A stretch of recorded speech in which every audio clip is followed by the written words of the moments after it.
All right, so buckle up because today we are going deep into the world of classic car restoration. Oh, classic car restoration. It sounds beautifully straightforward, but Mhm. I, for one, always imagined it was a bit of a mystery. Like, how do you actually know what's going on with your car every step of the way? It's true. You hand over your prized possession and hope for the best. Exactly. But what if technology could take the guesswork out of the equation? Okay, now you've got my attention. Well, that's what we're diving into today. There's some incredible research out there using the Internet of Things, IoT, for those in the know. Ah, yes, IoT. Gotta love a good tech acronym. Absolutely. Yeah. But this isn't just about slapping some tech on an old car. It's about using cutting-edge tools to bring a new level of transparency to the restoration process. And the best part is, we've got a real-world example. Hit me with it. We're going all the way to Portugal. There's a car restoration workshop there, Raimundo Branco, and they've teamed up with researchers to create a custom IoT system just for their shop. So they're like the trailblazers of transparent car restoration. Exactly. They're pioneers in the field, showing everyone how technology can enhance, not replace, the art of restoration. I'm intrigued. So how does it all work? Okay, so picture this. They've created what they call a sensor box. A sensor box. All right, that already sounds pretty high tech. Right. And they've packed it with all sorts of goodies. A Raspberry Pi to power the whole thing, an accelerometer to track vibrations, sensors for temperature and humidity, even a little screen to get the workers' feedback. So they basically gave their workshop a tech upgrade. I'm impressed. It's pretty slick. But here's where it gets really interesting. Remember how every tool, whether it's a sander or a hammer, has its own unique vibration when it's being used? Yeah, I never thought about it like that, but that makes sense. Well, that's one of the key insights that made this whole system possible. The accelerometer in that sensor box, it picks up on those subtle differences in vibration. Hold on, so the sensor box can tell what tool is being used just by feeling the vibrations. You got it. It's like each tool has its own fingerprint. Wow, that's incredible. Okay, so we've got this sensor box. It's recording these tool fingerprints. Yeah.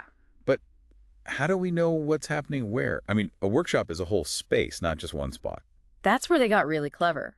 Imagine a network of Bluetooth beacons strategically placed throughout the entire workshop. Like a GPS system for the workshop itself. Exactly. They even tested the system in two different locations, their main workshop and even a temporary one while they were undergoing renovations. Oh, wow. So even with things moving around, the system still works. Precisely. It's remarkably adaptable. And by analyzing the signal strength from these beacons, the sensor box can tell exactly where it is within the workshop. They've even mapped out different zones like bodywork, painting, even a dedicated area for mineral blasting. Mineral blasting. Yeah. That's where they remove old paint, right? You know it. It's a crucial part of the restoration process and can get pretty intense. But by combining location data from the beacons with those tool vibrations from the sensor box, they can really start to track what's happening with each car. This is incredible. Okay, so we've got sensors gathering data, Bluetooth beacons reporting their location. But it's still a lot of information. It's like having all the pieces of a puzzle, but no picture to follow, right? You're exactly right. That's where the algorithm comes in. It's like the mastermind behind the whole operation. It takes all that raw data, all those puzzle pieces, and puts them together into a clear picture of what's happening with each car. Okay, so tell me more about this algorithm. How does it actually work? Well, remember those unique vibration fingerprints each tool has? Yeah, it's like their own personal signature. Exactly. So the algorithm, it's been trained to recognize those specific vibrations. It analyzes the data from the accelerometer and can determine with incredible accuracy whether it's a sander being used, a hammer, even a specific type of wrench. Wow, it's like listening to the symphony of restoration and being able to pick out each instrument individually. It's really quite remarkable. And to train the algorithm, they spent months meticulously recording data from every single tool in their workshop. Every tool. Wow, they weren't messing around. Did they run into any challenges along the way? I imagine some tools might have similar vibrations. Or what about those quieter hand tools? Could the algorithm pick those up? You're absolutely right. That's where things get even trickier. Electric tools, with their strong, distinct vibrations, those were fairly straightforward for the algorithm to identify. But the hand tools, things like sandpaper, those were a different story. Yeah, you're not going to get the same kind of intense vibration with sandpaper. Exactly. The signals are much subtler, easy to miss in a busy workshop environment. They can get drowned out by all the other noises. So how did they overcome that? Do they give the algorithm, like, super hearing? Well, they're working on it. That's part of what makes this research so compelling. It's ongoing. They're Uh-huh. constantly refining the algorithm, trying to sharpen its senses, so to speak. One idea they're exploring is actually using smart power sockets. Smart power sockets. How would that work? So imagine if they could track the energy consumption of each tool. That would give the algorithm another clue to work with, another data point to help it decipher what's going on. It's like giving the algorithm X-ray vision. It can see the vibrations, sense the power usage, and put those clues together. Exactly. And it's not just about identifying the tools. Remember those temperature and humidity Oh, sensors. right. They're important for the painting process, aren't they? Absolutely crucial.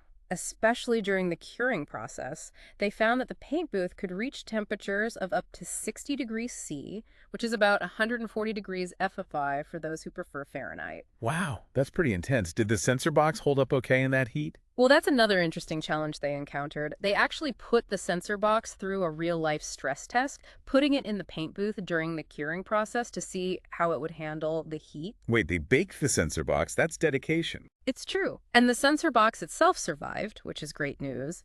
But they learned that the LCD screen, the one that gives feedback to the workers, it has a limit. It can only function properly up to 60 degrees C. So right at the edge of what the paint booth can reach. Exactly. So they're actually designing a specialized sensor box specifically for the painting process, one that doesn't need a screen, just pure data collection. That makes sense. Why waste a screen in there if it can't handle the heat? Oh, So with all this tech, all these sensors and beacons, it's got to take quite a bit of power to keep things running. Are we talking like a car battery to power this thing? not quite. They tested out a bunch of different power banks, looking for the sweet spot between a long lifespan and a streamlined design. Yeah, you don't want the workers tripping over bulky batteries all day. Exactly. They found that a slim 10,000 milliwatt ACES power bank did the trick. It can power the sensor box for an entire workday. Nice. Portable power. Okay, so we've got our data collecting sensor box, our strategically placed Bluetooth beacons, and this incredibly smart algorithm making sense of it all. But how does all this information get to the car owner? Do they send it a newsletter? Smoke signals. Forget smoke signals, we're talking cutting edge here. They've developed a custom web application that's essentially a window into the entire restoration process. So instead of anxious phone calls, I can just log in and see what's happening in real time. You got it. It's all about transparency. Shop managers can monitor sensor locations, see if any alarms have been triggered, even check the battery life on those beacons, all from this one application. Wow, they can keep tabs on everything. And here's the best part. The system links all of this data to specific car projects. Okay, now we're talking. So I can see exactly what's happening with my car. No more mystery. You got it. Imagine being able to log in and see that at 10:30 this morning, your car was getting that fresh coat of paint in the booth. That's incredible. Talk about peace of mind. Exactly. And that's really what makes this research so significant. It's about using technology to not just enhance the restoration process itself, but to build trust and transparency with the owners, to reassure them that their prized possessions are in the best hands possible. This is truly next level stuff. Hmm. It makes me wonder, could this kind of technology be used beyond the world of classic cars? I mean, the possibilities really do seem endless. What about antique furniture?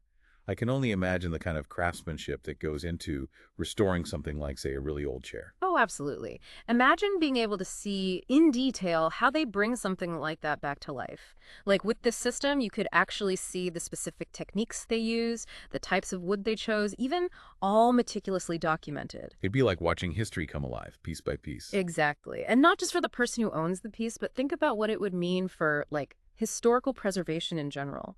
It'd be this incredible record of the restoration process, like a digital fingerprint. You could really be sure about the authenticity.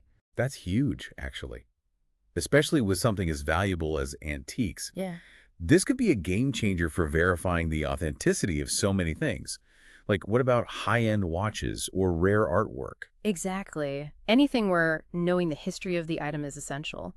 This technology has the potential to completely transform how we think about provenance. Wow, that's a really good point. It's like we're giving these objects a voice, Yeah. letting them tell their own stories, Right. but through data. And I kind of love that. It really is fascinating when you think about it. We're talking about using the most cutting-edge technology to preserve these incredibly old and traditional crafts. It's like this really cool intersection between the old and the new. Mm. And it really highlights that even in a world that's becoming more digital, there's still such a demand for things made with real human skill. Absolutely. And this research really drives that point home. It's not just about preserving these crafts, but about truly understanding and appreciating the level of skill and dedication they require. And I think this technology, this transparency, it fosters a deeper connection between the owner, the craftsperson, and the object itself. It reminds us that behind all the data, behind all the technology, there are real people with real passion and expertise creating these incredible things. And that's something worth celebrating. Absolutely. Well said. Wow, this whole deep dive's been incredibly eye-opening. I've learned so much, not just about classic car restoration, but about the potential for technology to reshape our relationship with craftsmanship in all its forms. It's pretty inspiring, really. It really is. It goes to show that innovation can come from the most unexpected places. Who would have thought that the future of classic car restoration would involve the Internet of Things? Right. And to all our listeners out there, we encourage you to keep those minds open and keep asking those questions. What other industries could benefit from this kind of fusion of technology and tradition? Because honestly, the possibilities, they really are limitless. Until next time, keep diving deep.